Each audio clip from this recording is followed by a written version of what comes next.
So you always hear people say this, I don't regret anything because if I didn't do those things, I wouldn't be the person I am today.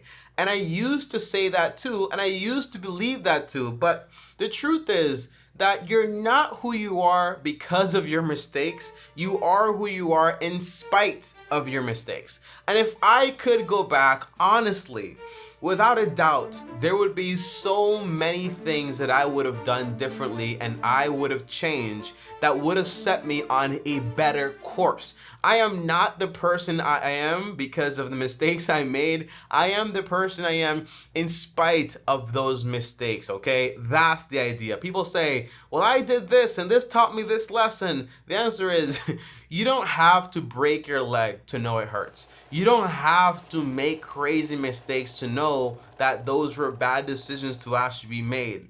You are who you are in spite of your mistakes. So in this video, if you're watching this, especially as a young man or an older guy, whatever, okay, it's especially very important that you actually watch this video all the way through, because there are a lot of things that I actually learned by basically fallen, and I hope you actually don't make these mistakes because there are real consequences. And like Joe Rogan says, okay, the juice, and what that basically means is that results you're actually going to get is not going to be worth all the effort and all the mistakes you're actually going to go through. So I hope I can actually just be like a small light to actually show you and teach you the things that I learned along the way so you don't make those mistakes too. If you guys don't know me, my name is TommyBryson. Do me a favor and smash this video or smash the like button. And on top of that, just so you guys know, I am a Christian and I do have Christian values and I do approach life from a biblical point of view. And life would have been a lot more better if I had started doing this since I was basically a baby, because there were so many mistakes that I basically made just by not doing what the Bible said and so on, okay? So the very first thing that I would have gone back and changed was I would have never participated in recreational dating, okay? And what does that mean, Tommy? Recreational dating.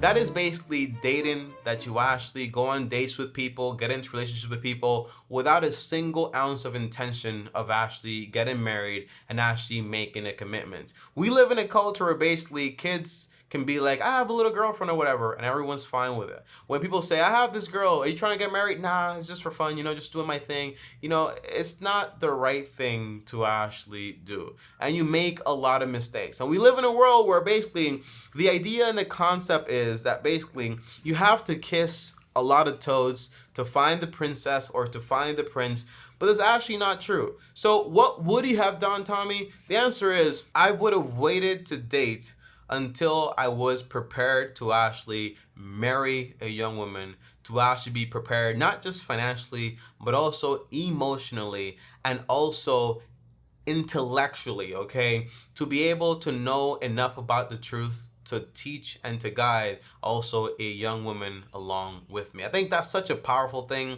And people often, they date, they do all these things, and they think it's just basically like risk-free living, but it's not. The consequences are very real, and you see it when you have, for example, kids out of wedlock. Basically, those are kids from unmarried parents, and I'm one of those, by the way, and the consequences are not a joke. Those things affect families like crazy, and they do affect people like crazy. So for me, if I could go back, I would tell myself, don't date. Don't think you're missing out on anything, because you're not. Don't try to follow what everyone else is doing. Follow what the Bible says. And what you should do is basically keep doing what you're doing and prepare yourself for a wife, for a family. And when the time comes and you're actually ready and mature enough, then you go ahead and you date. But tell me, how do I know I can talk to girls if I never actually, you know, go on multiple dates or whatever? You don't need to do that. How do I know what I'm looking for and what I like and what I don't like? You don't need to do that. How do I know if we have chemistry? You don't need to do any of those things either, okay? I think a great book on what to look for in a woman is Proverbs 31st and also Ephesians 5. Those are two books in the Bible that are amazing, and they don't just tell you what to look for in a woman, but it also tells you what type of man that you should actually be trying to resemble. And in this case, it's a man in the image of Christ. Now, number two, guys, is one big regret that I basically have is rejecting God His love, and His law.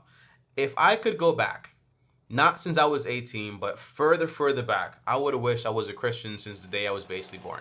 You know, a lot of folks basically say, when you are a Christian, you miss out on so many things. And I basically feel the opposite way.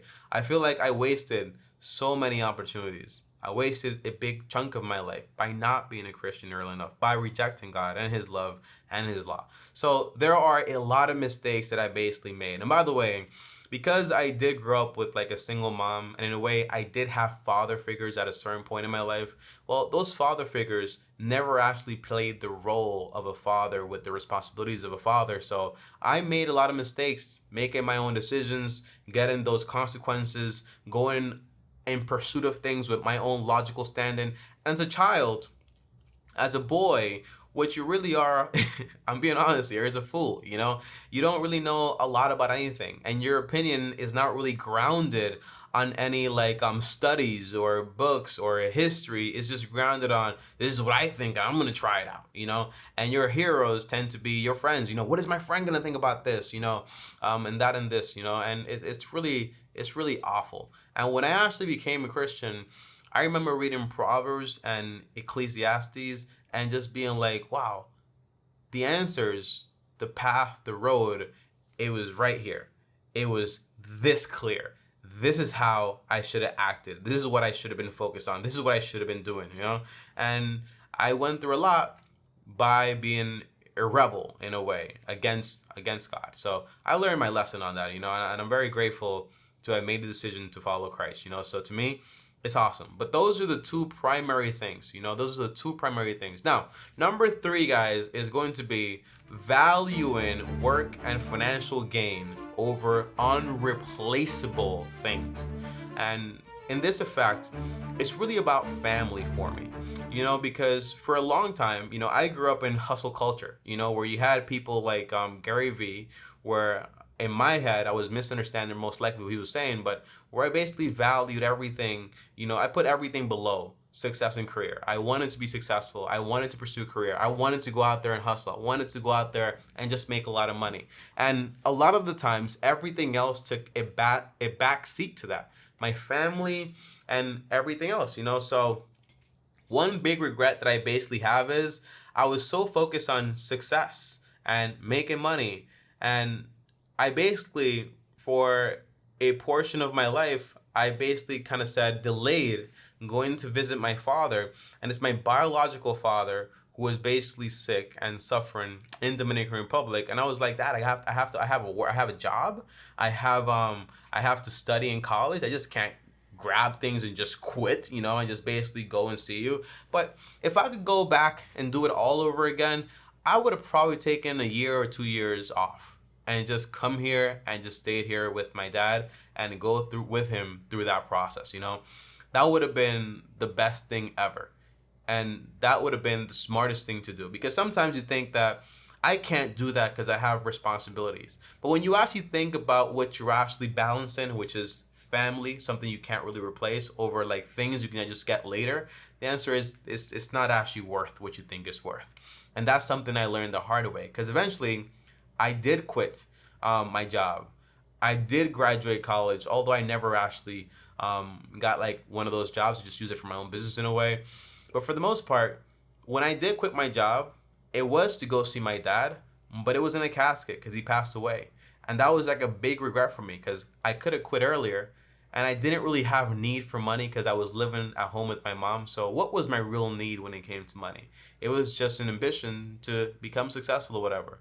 And I did become successful. And let me tell you something. The juice is not worth the squeeze, man.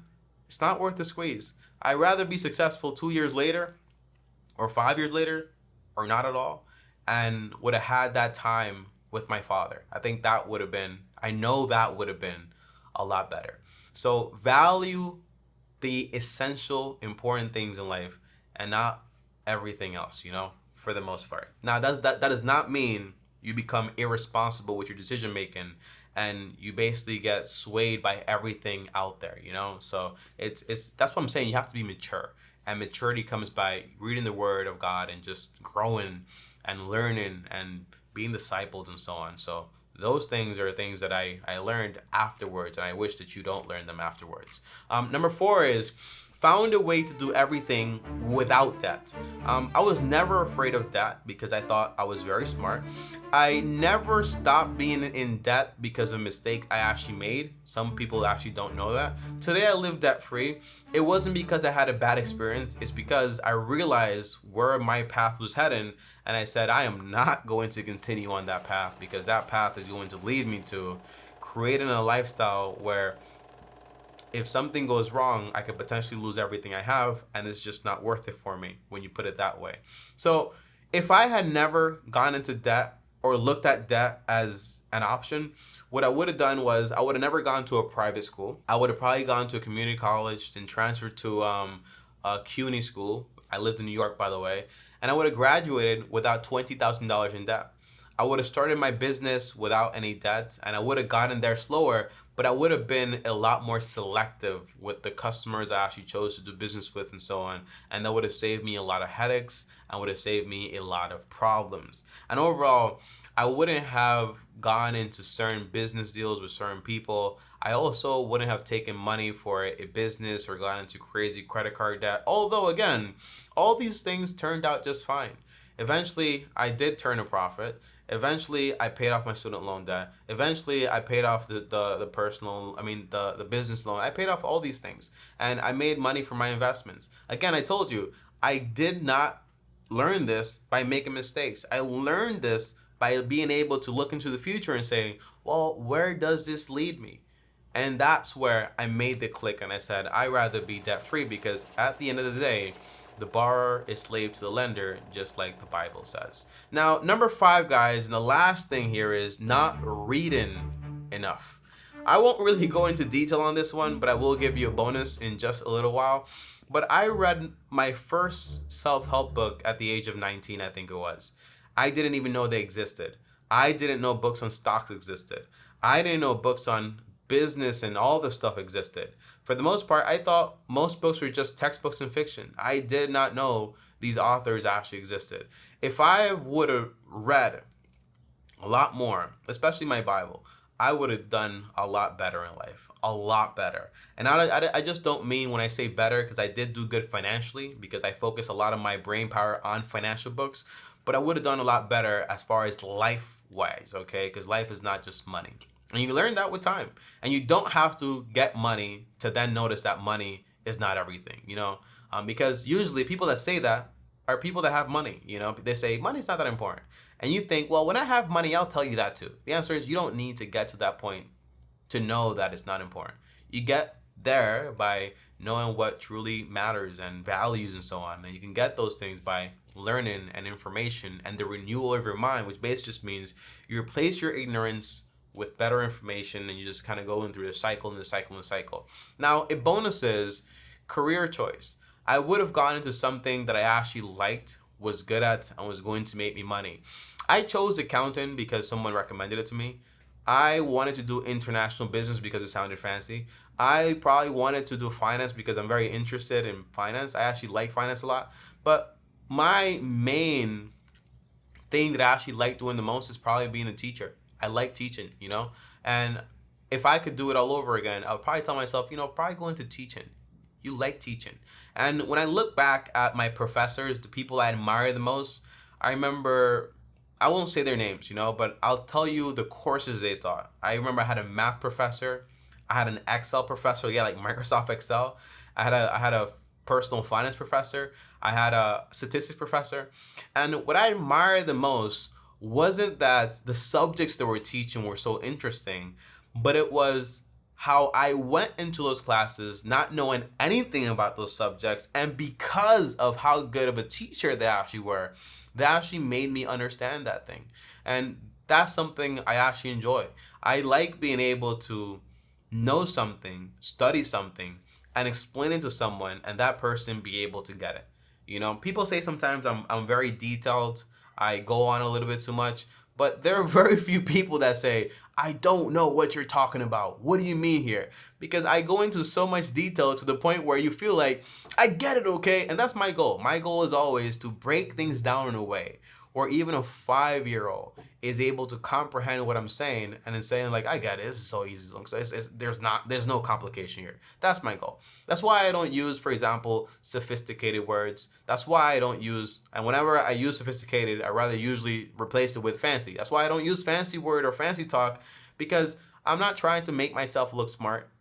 I'm trying to explain something.